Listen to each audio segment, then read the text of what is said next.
ನಾಗಮಂಗಲದಲ್ಲಿ ನಡೆದಿರುವಂಥ ಕೋಮು ಗಲಭೆ ಏನಿದೆಯೋ, ಕೆಲವರು ಪುಡಾರಿಗಳು ಮತ್ತು ಕೆಲವು ರಾಜಕಾರಣಿಗಳ ಹಿಂಬಾಲಕರು ಮಾಡುವಂಥ ಒಂದು ಆ, ಕುಚೋದ್ಯ ಹೆಚ್ಚಲಾಗಿದೆ. ಇದನ್ನು ನಿಲ್ಲಿಸಬೇಕಾಗಿತ್ತು. ಕೋಮು ಗಲಭೆ ಅನ್ನುವಂಥದ್ದು ಇಡೀ ಸಮುದಾಯಗಳಿಗೆ, ಇಡೀ ನಾಗಮಂಗಲ ಜನರಿಗೆ, ಮಂಡ್ಯ ಜನರಿಗೆ ಆ, ಒಂದು ಅವಮಾನ ಆಗ್ತಿರ್ತಾರೆ. ಯಾಕಪ್ಪ ಅಂತಂದರೆ, ಒಂದು ನೆಮ್ಮದಿ ಇರುವಂಥ ಒಂದು ನಗರಗಳಲ್ಲಿ ಕೋಮು ಗಲಭೆನ ಸೃಷ್ಟಿ ಮಾಡಿ ಅಲ್ಲಿ ಅಶಾಂತಿಯನ್ನು ಸೃಷ್ಟಿ ಮಾಡ್ತಿರೋದು ಯಾರು ಕೂಡ ಸಹಿಸಬಾರ್ದು. ಅದನ್ನು ಎಲ್ಲರೂ ಖಂಡನೆ ಮಾಡಬೇಕು. ಅದೇ ಸಂದರ್ಭದಲ್ಲಿ ಕೋಮು ಗಲಭೆ ಆಗಲಿಕ್ಕೆ ಯಾರು ಪ್ರಚೋದನೆ ಕೊಡ್ತಿದ್ದಾರೆ ಅವ್ರನ್ನ ಮೊದಲು ಫಸ್ಟ್ ಮಟ್ಟ ಹಾಕಬೇಕು ಅನಿಸುತ್ತೆ.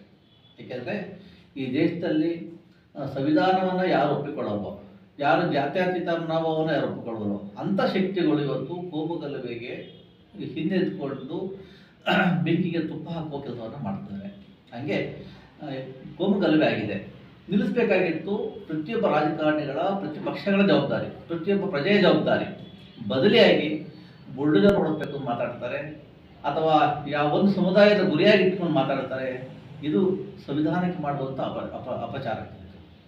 ಮತ್ತು ಇವರು ತಮ್ಮ ರಾಜಕಾರಣಿಯನ್ನು ನಿಷ್ಠೆಯನ್ನು ಮಾತಾಡ್ತಾರೆ, ರಾಜಕಾರಣಕ್ಕೆ ಅವಮಾನ ಮಾಡೋಂಥದ್ದು. ಹಾಗಾಗಿ ಈ ರಾಜಕಾರಣಿಗಳು ಫಸ್ಟು ಆ ಊರುಗಳು ನಿಲ್ಲಿಸ್ಬೇಕು. ಅವರು ಹೊರಗಿನಿಂದ ಬೆಂಕಿ ಹೆಚ್ಚು ಕೆಲಸ ಮಾಡ್ತಾರೆ, ಅಥವಾ ಒಂದು ಸಮುದಾಯದ ಗುರಿಯಾಗಿ ಇಟ್ಕೊಂಡು ಮಾತಾಡ್ತಾರೆ. ಇದು ಯಾರೇ ಮಾಡಿರಲಿ, ಸಮುದಾಯ ಹಿಂದೂಗಳು ಇರ್ಬೋದು, ಮುಸ್ಲಿಮ್ಸ್ ಇರ್ಬೋದು, ಇನ್ನೊಬ್ರು ಇರ್ಬೋದು, ಯಾರೇ ಇರ್ಬೋದು, ಯಾರೇ ತಪ್ಪು ಮಾಡೋದು ತಪ್ಪೇ.